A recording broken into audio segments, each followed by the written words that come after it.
और आदित्य पंचोली के पास आज बड़ी बड़ी फिल्में होती। एक बात गांठ बांध लीजिए, सफलता से पहले इसका ढिंढोरा आपके फेलियर का कारण बन सकता है।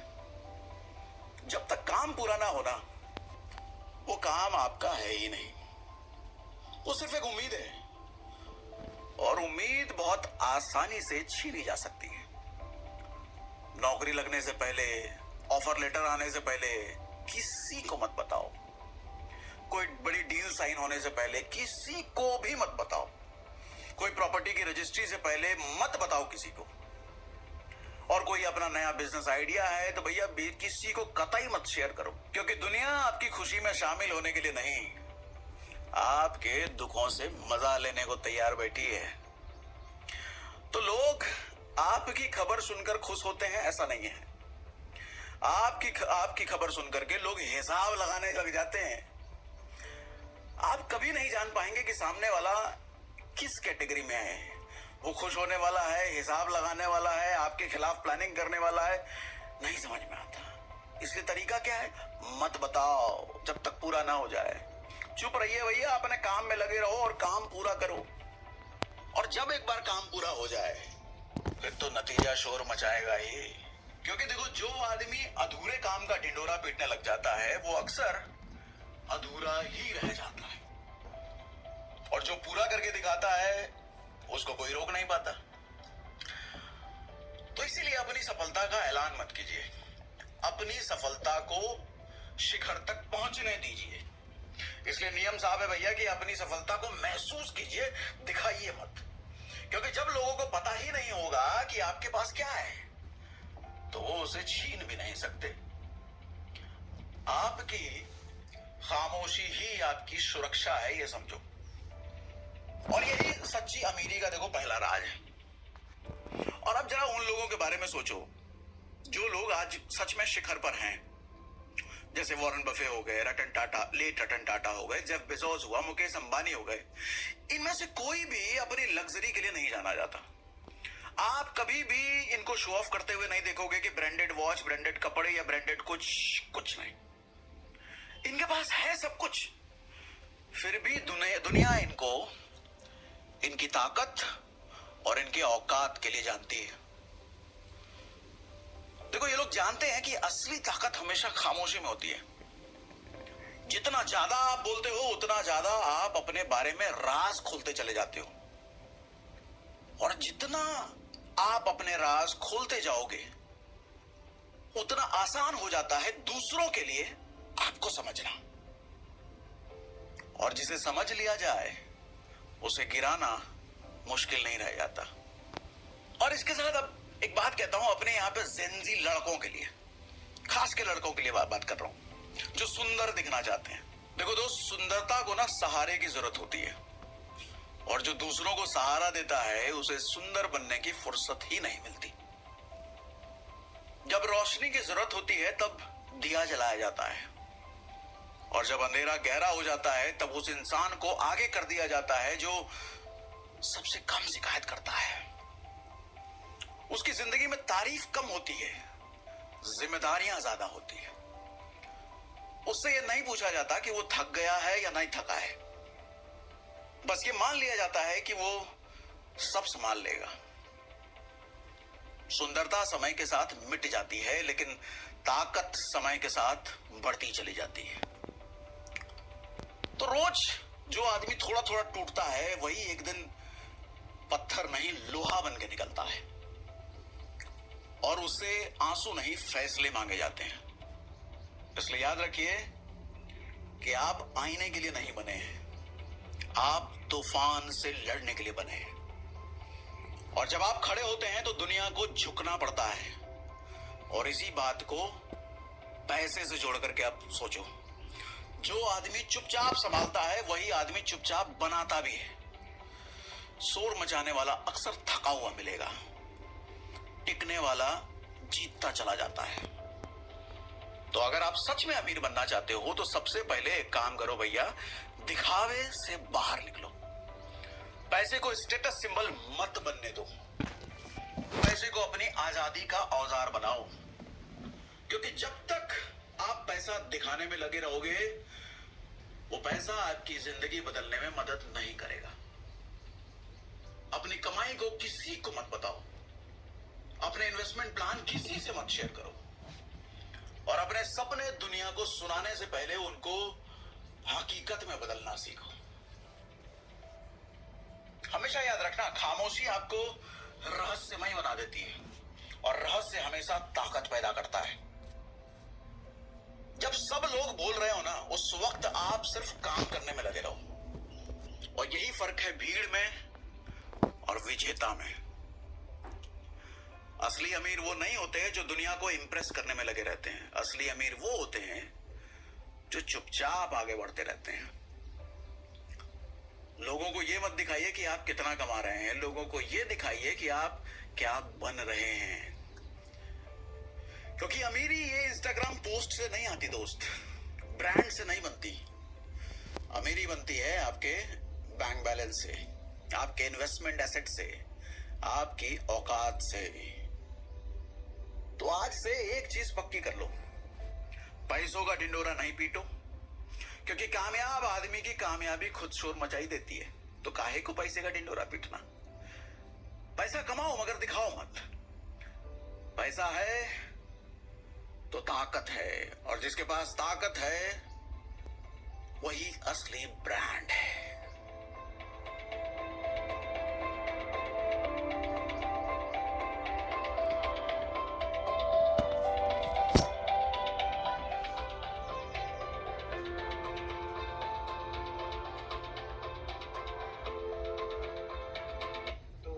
फिर से आप सभी का स्वागत। ओम गणेशाय नमः। ओम नमः शिवाय। दुनिया तुमसे तमाशा चाहेगी, तुम बस सुकून पर अड़े रहो। काम वासना छोड़ते ही चेहरे की चमक क्यों बढ़ती है? क्या आपने कभी किसी ऐसे व्यक्ति को देखा है जिसके चेहरे पर बिना किसी क्रीम, बिना किसी मेकअप के? तुम्हें क्या लगता है? क्या आपने कभी सोचा है, क्या आपने कभी ध्यान दिया है, जब कोई व्यक्ति काम वासना छोड़ने का संकल्प लेता है तो पहले ही दिन उसका मन शांत नहीं होता, बल्कि पहले से भी अधिक बेचैन हो जाता है। बार बार वही विचार, बार बार वही इच्छा, बार बार वही पुरानी आदत उसे अपनी ओर खींचती है। तब वह सोचता है, शायद मैं कभी नहीं बदल सकता। लेकिन बुद्ध कहते हैं, जिस दिन तुम अपने मन को गुलाम बनाना बंद कर देते हो, उसी दिन मन विद्रोह करना शुरू कर देता है। इसलिए काम वासना छोड़ने के पहले 7 दिन सबसे कठिन लगते हैं, क्योंकि इन 7 दिनों में तुम काम वासना से नहीं, अपने ही मन से युद्ध कर रहे होते हो। यह युद्ध शरीर का नहीं, यह युद्ध इच्छाओं का नहीं, यह युद्ध उस आदत का है जिसने वर्षों तक तुम्हारे मन पर राज किया है। और याद रखो, जो व्यक्ति इन पहले 7 दिनों में टिक गया, उसे आगे का रास्ता पहले से आसान मिलने लगता है। आज मैं तुम्हें बुद्ध का वही गहरा रहस्य बताने वाला हूँ, जिसे समझने के बाद तुम कभी भी अपने मन के गुलाम नहीं रहोगे। इसलिए इस प्रवचन को अंत तक अवश्य सुनना, क्योंकि हो सकता है आज के बाद तुम्हारा जीवन हमेशा के लिए बदल जाए। बुद्ध कहते हैं, मनुष्य का सबसे बड़ा शत्रु बाहर नहीं बैठा होता, वह उसके अपने मन के भीतर बैठा होता है।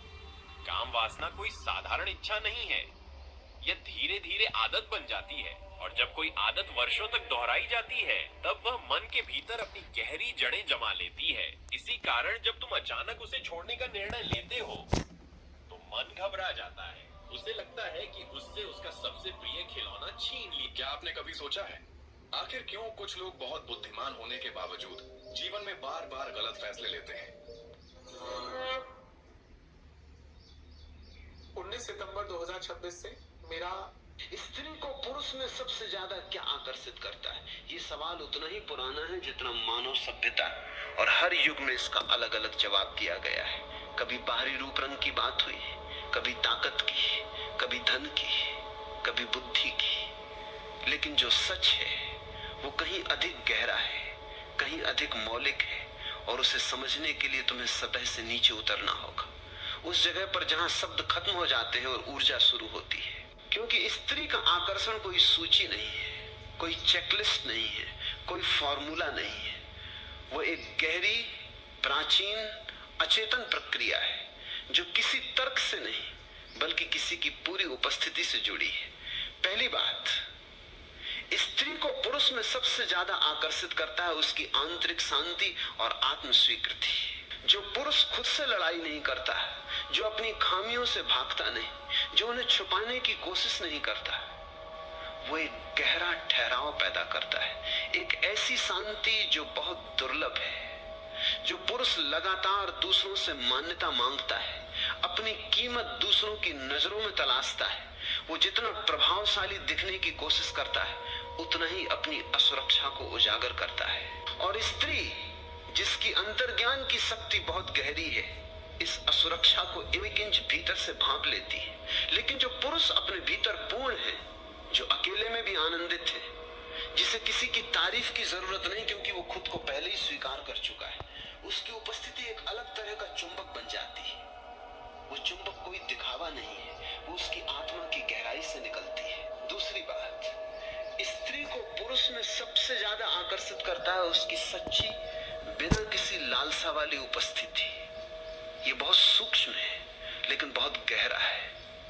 ज्यादातर पुरुष जब किसी स्त्री के सामने होते तो उनके मन में कुछ चल रहा होता है, इच्छा, गणना, आकलन, योजना, या कम से कम ये सोच कि मुझे कैसा दिखना चाहिए। ये सोच उनकी उपस्थिति को विभाजित कर देती है, उसे अधूरा कर देती है। लेकिन जो पुरुष स्त्री के सामने पूरी तरह होता है, बिना किसी गणना के, बिना किसी योजना के, बिना किसी कैसा दिखूं की चिंता के, वो एक ऐसी ताजगी, ऐसी स्वतंत्रता, ऐसी प्रामाणिकता देता है जो बहुत आकर्षक होती है। उसकी उपस्थिति कहती है, मैं यहां हूं पूरी तरह तुम्हारे साथ इस पल में। और ये पूरी उपस्थिति, ये बिना मांग वाली उपस्थिति, वो दुर्लभ चीज है जिसकी तलाश हर स्त्री के मन में गहराई में होती है। तीसरी बात, स्त्री को पुरुष में सबसे ज्यादा आकर्षित करता है उसकी भावनात्मक परिपक्वता। भावनात्मक परिपक्वता का मतलब ये नहीं कि वो भावनाएं नहीं दिखाता, बल्कि इसका मतलब है कि वो अपनी भावनाओं को संभाल सकता है, उन्हें स्वीकार कर सकता है और उन्हें दूसरे पर थोपता नहीं है। जो पुरुष थोड़ी सी बात पर क्रोधित हो जाता है या जो अपनी भावनाओं को पूरी तरह दबा लेता है, दोनों ही असंतुलित हैं। लेकिन जो पुरुष अपनी भावनाओं को पहचानता है, उन्हें व्यक्त करना जानता है, लेकिन उन्हें हथियार नहीं बनाता, वो एक गहरा भरोसा पैदा करता है। वो उसे सुरक्षा देता है कि उसके साथ रहना एक आकर्षण नहीं, एक घर होगा।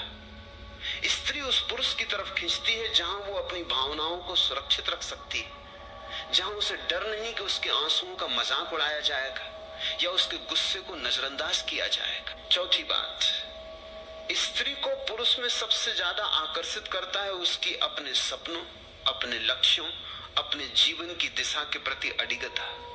ये सफलता या धन के बारे में नहीं है, ये उस जुनून के बारे में है, उस उद्देश्य के बारे में है जो उसे सुबह उठने की ताकत देता है। एक पुरुष जो अपने जीवन में किसी दिशा में बढ़ रहा है, चाहे वो दिशा अभी पूरी तरह स्पष्ट न हो, वो एक ऊर्जा पैदा करता है, एक जीवंतता, एक तरंग जो स्थिर ठहरी हुई जिंदगी में नहीं होती। स्त्री उस पुरुष को देखती है और उसमें भविष्य देखती है, संभावना देखती है, एक ऐसा आदमी देखती है जो सिर्फ बहता नहीं बल्कि अपनी धारा बनाता है। और ये धारा, ये दृढ़ संकल्प, ये जीवटता, यही उसे अत्यधिक आकर्षक बनाती है। पांचवी बात, स्त्री को पुरुष में सबसे ज्यादा आकर्षित करता है उसकी सुनने की क्षमता। सुनना सिर्फ शब्दों को सुनना नहीं है, ये उसके भावों को, उसकी चुप्पी को, उसकी आंखों को, उसकी सांसों को सुनना है। जो पुरुष सच में सुनता है, जो बीच में टोकता नहीं, जो तुरंत कोई सलाह नहीं देता, जो उसे महसूस कराता है कि जो वो कह रही है वही उस पल में सबसे महत्वपूर्ण है, वो एक ऐसा संबंध बनाता है जो शारीरिक आकर्षण से कहीं गहरा है।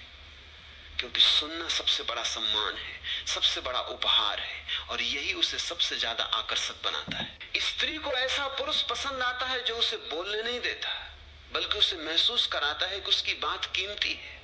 छठी बात, स्त्री को पुरुष में सबसे ज्यादा आकर्षित करता है उसका हास्य और वो हल्कापन जो वो जीवन में लाता है। जीवन बहुत भारी है, बहुत गंभीर है, बहुत समस्याओं से भरा है। और जो पुरुष उस भारीपन को हल्का कर सकता है, जो मुश्किल परिस्थितियों में भी हंसी की किरण ला सकता है, वो एक बहुत बड़ी राहत है। ये हास्य किसी बड़े मजाक के बारे में नहीं है, ये जीवन को हल्के में लेने की क्षमता है, खुद पर हंसने की क्षमता है, चीजों को बहुत गंभीरता से न लेने की क्षमता है। और ये हल्कापन, ये लचीलापन, ये जीवटता स्त्री को बहुत आकर्षित करती है, क्योंकि वो उसके साथ रहना एक त्योहार बना देता है, एक बोझ नहीं। सातवीं और सबसे गहरी बात, स्त्री को पुरुष में सबसे ज्यादा आकर्षित करता है उसकी आत्मा की गहराई, वो रहस्य, वो अनदेखा आयाम जो शब्दों से परे है, शरीर से परे है, दिखावे से परे है। ये कोई चीज नहीं है जो बाहर से दिखती है, ये किसी की आंखों में झलकती है, उसकी चुप्पी में, उसके उन पलों में जब वो सोचता है, जब वो कला में डूबता है, जब वो प्रकृति को देखता है, जब वो किसी की मदद करता है बिना किसी को बताए। ये गहराई उसे बाकी पुरुषों से अलग करती है, ये उसे दिलचस्प बनाती है, पहेली बनाती है, उस आकर्षण को पैदा करती है जो सतह पर नहीं बल्कि गहराई में टिकता है। स्त्री उस पुरुष की तरफ खींचती है जिसमें वो कुछ ऐसा पाती है जो वो पूरी तरह समझ नहीं पाती, क्योंकि समझ से परे जो है वही सबसे ज्यादा आकर्षक होता है। और यही वो रहस्य है जो किसी भी शारीरिक सुंदरता, किसी भी बुद्धि, किसी भी सफलता से कहीं अधिक गहरा आकर्षण पैदा करता है। आठवीं बात, स्त्री को पुरुष में सबसे ज्यादा आकर्षित करता है उसके प्रति ईमानदारी और स्पष्टता। बिना किसी खेल कूद के, बिना किसी चालाकी के, बिना किसी तकनीक के। आज के दौर में जहां डेटिंग की दुनिया में हजारों तकनीकें, हजारों फॉर्मूले, हजारों ट्रिक्स बिक रही हैं, वहां जो पुरुष सीधा, स्पष्ट और ईमानदार है, जो कहता है कि वो क्या चाहता है और क्या नहीं चाहता, जो उसे अंधेरे में नहीं रखता, जो खेल नहीं खेलता, वो एक अलग ही किस्म का आकर्षण पैदा करता है। क्योंकि स्त्री अपने गहरे अंतर्ज्ञान में स्पष्टता को सुरक्षा मानती है और अस्पष्टता को खतरा। वो उस पुरुष की तरफ खींचती है जो उसे बताता है कि वो कहां खड़ा है और उसे भी अपनी जगह खड़े होने की आजादी देता है। नौवीं बात, स्त्री को पुरुष में सबसे ज्यादा आकर्षित करता है उसका बाकी लोगों के साथ व्यवहार, खासकर उनके साथ जो उससे कमजोर है या जो उसकी मदद पर है। ये एक बहुत गहरा संकेत है जो शायद बहुत कम लोगों की नजर में आता है। जो पुरुष वेटर के साथ अच्छा व्यवहार करता है, जो सफाई कर्मचारी को सम्मान देता है, जो किसी जानवर के साथ दयालु है, वो अपने चरित्र की एक गहरी परत दिखाता है। और ये परत स्त्री के लिए सबसे गहरे आकर्षणों में से एक है, क्योंकि ये उसे बताती है कि ये पुरुष सिर्फ जब कोई देख रहा हो तब अच्छा नहीं है, वो अपने मूल में अच्छा है। ये चरित्र की सच्चाई, ये अंतर्निहित दयालुता, यही वो चीज है जो शारीरिक आकर्षण से कहीं ज्यादा टिकाऊ आकर्षण पैदा करती है। 10वीं और सबसे बुनियादी बात, स्त्री को पुरुष में सबसे ज्यादा आकर्षित करता है वो उसे पूरी तरह बिना किसी शर्त के उसकी संपूर्णता में स्वीकार करे, बिना किसी लेबल के, बिना किसी डर के, बिना किसी दबाव के, बिना किसी लेकिन के। जो पुरुष उसे महसूस कराता है तुम वैसे ही सुंदर हो जैसे हो, मुझे तुम्हें बदलने की कोई जरूरत नहीं, मुझे तुम्हारी कोई कमी नहीं दिखती, वो उसके दिल में सबसे गहरी जगह बना लेता है। क्योंकि हर स्त्री अपने भीतर स्वीकारोक्ति की गहरी भूख रखती है। समाज ने उसे कमियां दिखाने की, बदलने की, सुधरने की हजारों सीखें दी है, लेकिन जो पुरुष उसे कहता है तुम पहले से पूरी हो, तुम्हें सुधरने की जरूरत नहीं, तुम्हारा होना ही काफी है, वो उसके लिए सबसे बड़ा आकर्षण बन जाता है। क्योंकि वो उसे वो स्वीकारोक्ति देता है जो उसने शायद कभी किसी से नहीं पाई। और अब सबसे गहरी बात, ये सारे गुण अलग अलग नहीं है, ये एक ही जड़ से निकलते हैं, प्रामाणिकता। जो पुरुष प्रामाणिक है, जो मुखौटे नहीं पहनता, जो सिर्फ वही है जो वो है, न तो अभिनय करता है, न बनने की कोशिश करता है, न किसी को प्रभावित करने के लिए अपने आप को मोड़ता है, वो स्वाभाविक रूप से इन सभी गुणों को प्रकट करता है। क्योंकि प्रामाणिकता में आत्म स्वीकृति है, भावनात्मक परिपक्वता है, सुनने की क्षमता है, हल्कापन है, गहराई है, ईमानदारी है, दयालुता है और बिना शर्त स्वीकारोक्ति है। प्रामाणिकता सब कुछ समेट लेती है और वो स्त्री के लिए सबसे बड़ा आकर्षण बन जाती है, क्योंकि वो अपने मूल में उसी प्रामाणिकता को, उसी सच्चाई को खोज रही होती है। एक ऐसा पुरुष जो सिर्फ हो सकता है बिना किसी नाटक के, बिना किसी दिखावे के, बिना किसी खेल के। तो अगर तुम सच में जानना चाहते हो कि स्त्री को पुरुष में सबसे ज्यादा क्या आकर्षित करता है, तो कोई तकनीक मत सीखो, कोई फॉर्मूला मत याद करो, कोई ट्रिक मत अपनाओ, बस अपने सबसे सच्चे, सबसे प्रामाणिक, सबसे शुद्ध रूप में जीना शुरू करो, बिना किसी को प्रभावित करने की कोशिश के, बिना किसी को साबित करने की कोशिश के, बिना किसी मुखौटे के। और जब तुम ऐसे जियोगे तो आकर्षण अपने आप पैदा होगा, बिना किसी प्रयास के।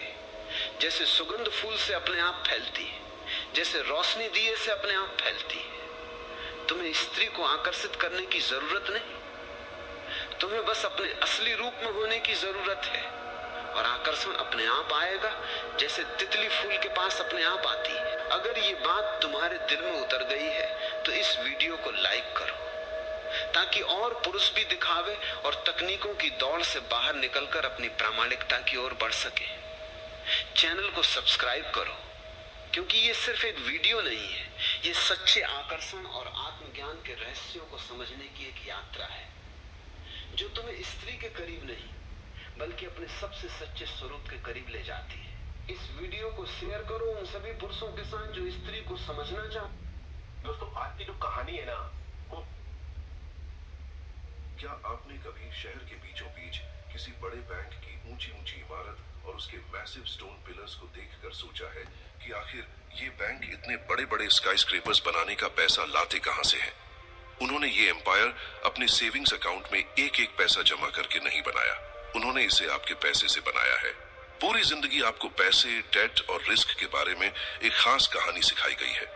आपको बताया गया कि मेहनत करो, पैसे बचाओ, डेट से जितना हो सके दूर रहो और अपना घर जितनी जल्दी हो सके पूरा चुका दो। वहीं दूसरी तरफ दुनिया के सबसे वेल्थी लोग और बड़ी कॉर्पोरेशंस बिल्कुल अलग गेम खेल रहे हैं। वे बैंक से भाग नहीं रहे हैं, वे बैंक्स के साथ पार्टनरशिप कर रहे हैं। Welcome to a paradigm shift. Bank को अपने लिए काम कराइए का मतलब रोज की चाय या कॉफी छोड़कर कुछ रुपए बचाना और हर चीज पर डिस्काउंट ढूंढना नहीं है। इसका मतलब है मॉडर्न फाइनेंशियल सिस्टम की मैकेनिक्स को समझना और पूरे गेम को अपने फेवर में पलटना। अभी बैंक आपके डिपॉजिट से पैसा कमा रहा है, अब समय है कि आप सीखें कि उसी बैंक को अपनी वेल्थ बनाने के लिए कैसे इस्तेमाल किया जाए। हम पैसे के उन पुराने रूल्स को तोड़कर समझेंगे जिन्हें आज भी आउटडेटेड तरीके से सिखाया जाता है। आप जानेंगे कि रिच लोग डेट को ट्रैप नहीं बल्कि एक टूल की तरह कैसे इस्तेमाल करते हैं। आप सीखेंगे कि स्मार्ट तरीके से बोरो कैसे करना है, इनकम पैदा करने वाले एसेट्स कैसे खरीदने हैं और उन फाइनेंशियल मिस्टेक्स से खुद को कैसे बचाना है जो मिडिल क्लास को सालों तक पेचेक टू पेचेक जीने पर मजबूर रखती हैं। अगर आप अपनी फाइनेंसेस के साथ हमेशा डिफेंस में खेलते खेलते थक चुके हैं तो यह आपका ऑफेंस का प्लेबुक है। चलिए काम शुरू करते हैं। चैप्टर 1, गुड डेट बनाम बैड डेट। आपको बचपन से ही हर तरह के डेट को एक बीमारी की तरह देखने के लिए कंडीशन किया गया है। जैसे ही आप किसी के पैसे देने वाले होते हैं, आपके दिमाग में एक आवाज आती है कि आप नुकसान में जा रहे हैं, लेकिन असली तस्वीर इससे कहीं ज्यादा इंटरेस्टिंग है। अगर आप चाहते हैं कि बैंक आपके लिए काम करे तो आपको इमोशंस को मैथमेटिक्स से अलग करना होगा। आपको गुड डेट और बैड डेट के बीच का फंडामेंटल डिफरेंस समझना होगा। सबसे पहले उस ट्रैप को समझते हैं जिसमें ज्यादातर लोग फंस जाते हैं, बैड डेट। बैड डेट वह पैसा है जो आप ऐसी चीज खरीदने के लिए बोरो करते हैं जिसकी वैल्यू समय के साथ कम होती जाती है या जो आपके लिए कोई इनकम जनरेट नहीं करती। मान लीजिए आप 18% इंटरेस्ट वाले क्रेडिट कार्ड से एक हफ्ते की महंगी वेकेशन, ब्रांडेड कपड़े या शोरूम से बिल्कुल नई कार खरीदने के लिए पैसा लेते हैं, जिसकी वैल्यू खरीदते ही गिरना शुरू हो जाती है। असल में आप अपने फ्यूचर सेल्फ से पैसा चुरा रहे हैं। आप अपनी नेट वर्थ घटाने के लिए एक्स्ट्रा प्रीमियम चुका रहे हैं। बैंक को बैड डेट पसंद है क्योंकि यह आपको आपके पे चेक पर पूरी तरह डिपेंडेंट रखता है। आप सुबह उठकर काम पर सिर्फ इसलिए जाते हैं ताकि हर महीने की मिनिमम पेमेंट चुका सकें, जबकि बैंक चुपचाप अपना प्रॉफिट कलेक्ट करता रहता है और फिर यही साइकिल चलती रहती है जो आपको फाइनेंशियल फ्रीडम के करीब ले जाने के बजाय वहीं रोक कर रखती है। दूसरी तरफ गुड डेट वेल्थी लोगों का एक शांत लेकिन पावरफुल इंजन है। गुड डेट वह पैसा है जो आप ऐसे एसेट को खरीदने के लिए बोरो करते हैं जो लगातार आपके पॉकेट में कैश फ्लो डालता है। मान लीजिए आप किसी रेंटल प्रॉपर्टी के लिए लोन लेते हैं जहां टेनेंट का मंथली रेंट आपके होम लोन की ईएमआई, मेंटेनेंस और बाकी खर्चों को कवर कर देता है और फिर भी आपके पास पॉजिटिव कैश फ्लो बचता है।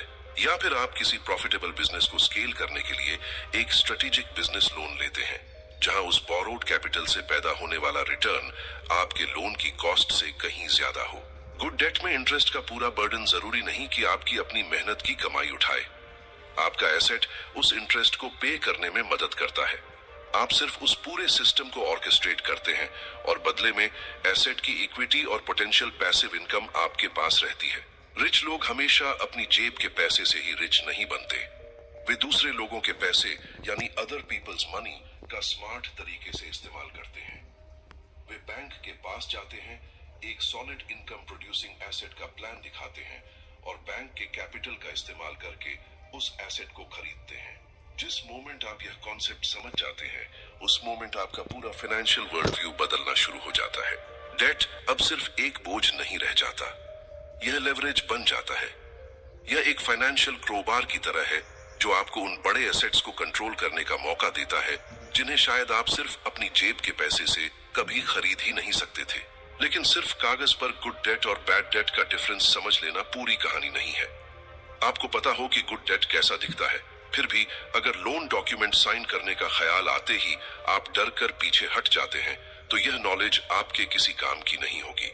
पैसे उधार लेने का डर हमारे दिमाग में बहुत गहराई से बैठा हुआ है और जब तक आप उन मेंटल रोड ब्लॉक्स का सामना नहीं करेंगे जो आपको छोटा खेलने पर मजबूर करते हैं, तब तक आप उस फाइनेंशियल क्रोबार को उठाकर इस्तेमाल नहीं कर पाएंगे।